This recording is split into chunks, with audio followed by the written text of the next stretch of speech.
Hey everyone, welcome back to my channel. In today's video, I'm going to be featuring one of my guinea pigs. So in today's video, we're going to be sort of collabing with one of my guinea pigs. I actually have two guinea pigs, both males, Wilbur and Murphy.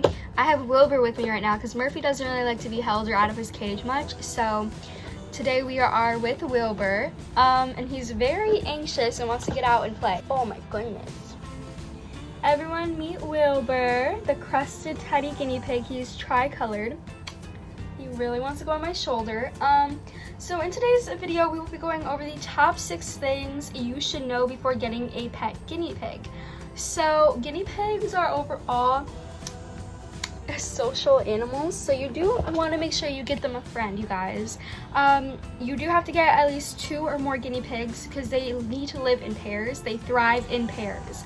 Even if you show the most attention to your guinea pig, it will not be the same and or equivalent to having another friend for them. Unfortunately, my boys, there is some cases where it's acceptable because my case is that my boys don't get along, so I did have to separate them in the long run. However, I did keep their cages next to each other so they could still hear each other, talk to each other, play with each other, run with each other without harming each other. But now they're stacked on top of each other in the pet room, and they're doing fine this way. I don't know which one is the nicer one, so it's not like I can give the nicer one another friend. So for now, they're doing great. They're not showing any signs of stress or anything and needing a friend, so they're doing good. But if you cannot supply your guinea pig with another friend, I suggest not getting a guinea pig at all or rehoming it to someone who can, because they really need a friend, and if they don't get a friend, they'll be depressed in the long run, and you don't want that for your piggy. So I recommend, if you cannot get more than one animal, definitely stick to animals that are fine in sort of singular pairs, so they just don't need a friend. I recommend that, like hamsters. Hamsters, you don't need to give them a pair of friends. So yeah. Another thing is illnesses. I wish I knew how much guinea pigs are prone to illnesses before I got mine. The amount of vet trips that we've taken, but there is a way to prevent so many vet trips, because if you get your guinea pig from a pet store and you rescue one from the pet store like I did, my boys, you will likely see or notice that they are getting sick quite often, and this is because they're like bred together with all these other pairs, and they're grouped together in this little tiny fish tank with other little friends, and they're very new to each other, so they're exposing each other to the same illnesses, and they're passing it on, and it's very contagious. So personally, when I first got my guinea pigs, they've suffered from ringworm. If you don't know what ringworm is, it's basically like a fungal infection, and it can be transmitted to humans. So my guinea pigs have actually passed a ringworm to me. I got some on my neck, my arms, my hands, my chest, everything, and it was just crazy. So instead of taking them to the vet, what we did was we got an over-the-counter medication treatment. We got this antifungal athlete's foot ringworm cream thing. I will insert a picture of what it looks like here. This is what we use. We put a little bit on my guinea pigs like a couple times a day, and I put some on myself as well, and it seemed to have gone away. But I also recommend this little treatment right here. It's a little spray. It's a liquid spray, and you can just apply this on a Q-tip and then apply it to the area.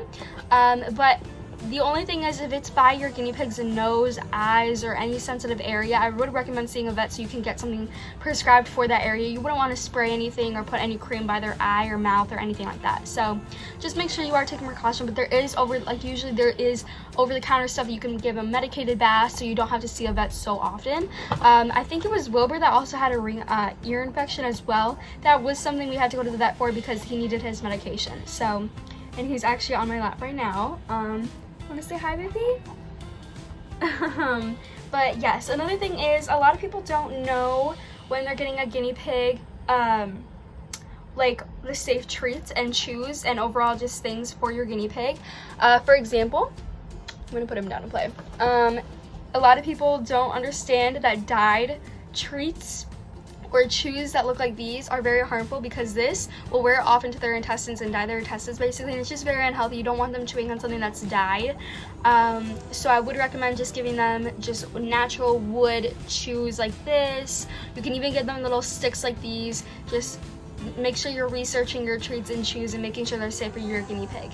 Another thing is, for treats, you want to make sure that they're not made with harmful ingredients. You don't want to make sure they're not too sugary or anything. If you're looking for good treats for your guinea pigs that aren't going to harm them in the long run and they're very healthy, you can either use veggies. A good veggie will never harm them and they love their veggies.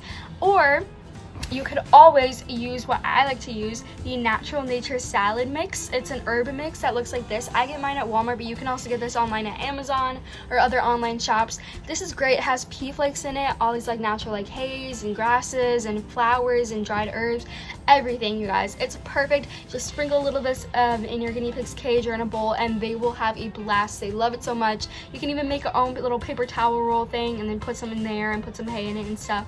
And they will have a blast with it. You can do all these sorts of things with enrichment for it. I definitely would recommend that though, because it's a very healthy treat for them. You can also use little bits of healthy fruit that make sure that it's safe, that you can feed certain fruits to your guinea pigs, and then you can use that as a treat as well. Oh, hi baby.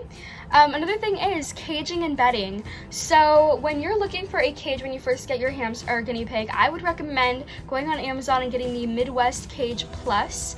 It looks like this and it's about this much. It may depend on where you are from, but I just would recommend investing in one of these or a CNC cage. However, I wouldn't recommend a CNC cage for beginners because it could be a little bit complicated, but if you're experienced on it and you've looked up tutorials on it, you could definitely go with a CNC cage. Just make sure it's the right proper size and it meets the bare minimum cage requirement for your guinea pigs. Make sure that has enough floor space for them to run around, do their popcorns, and enough space when all their stuff is in there that they still have enough space to run around. So yeah, that's just one thing I would recommend. The guinea pig, the Midwest Cage Plus is perfect for at least 2 guinea pigs. If you have more than 2 guinea pigs, I would recommend getting 2 plus cages and connecting them together. So that's one thing I would recommend for sure.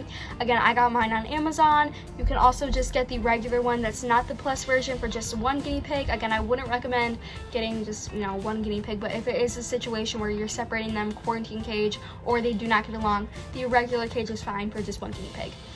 Now let's talk about bedding. Now that we've discovered the sort of cage aspect, it's important that we cover bedding because bedding can vary from very harmful ones that can cause your guinea pigs to get respiratory infections to overall just not safe and rough on your guinea pig's skin or anything like that. So you just want to make sure it's not toxic. You want to make sure you research what kind of bedding you use first. A lot of people would recommend fleece. I personally use puppy pads, pee pads, these little things for my guinea pigs. They've worked the best for me, but a lot of people do use fleece. For me, it just got problematic because all the poop would stick onto the fleece and it was just very hard to shake it off all the time. I personally didn't feel comfortable washing pea-soaked fleece in my washing machine that also had little pooplets on there. It didn't work out for us, so we stopped. But a lot of people like to use the little paper or like little crumbly popcorn paper bedding like this. I would recommend paper bedding. I wouldn't recommend any wood shavings like cedar or pine that are harmful for guinea pigs. So you just want to make sure you're researching the type of bedding you use before giving it to your guinea pig. So yeah.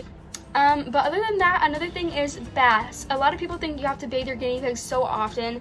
This isn't the case for short-haired guinea pigs.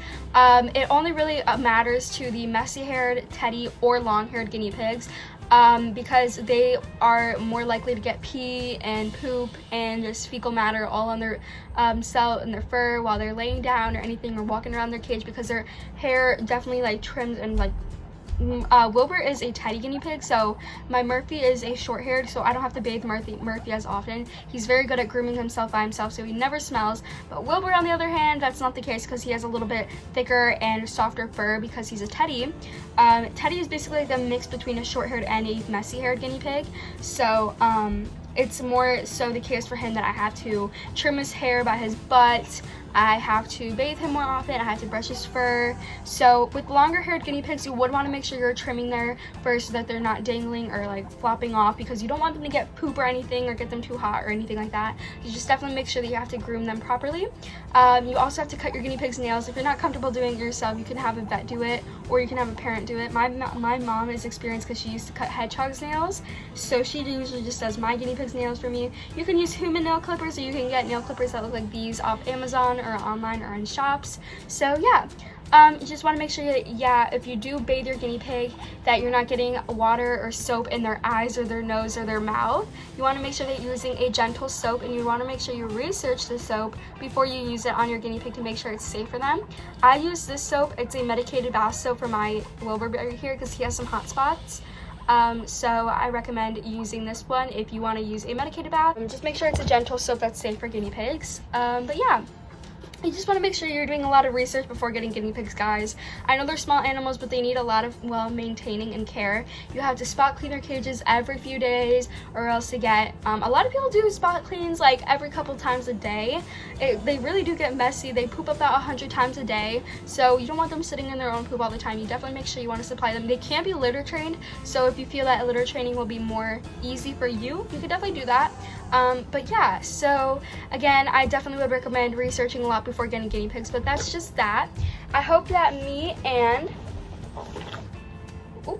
Wilbur helped you guys out today. We had a blast making this video, and Wilbur's about to go get some treats for helping me out with this video. But thank you guys again for watching this video. Feel free to like, comment, and subscribe. Don't forget to turn on post notifications if you haven't already, so you got notified every single time I make a brand new video. And yeah, bye everyone!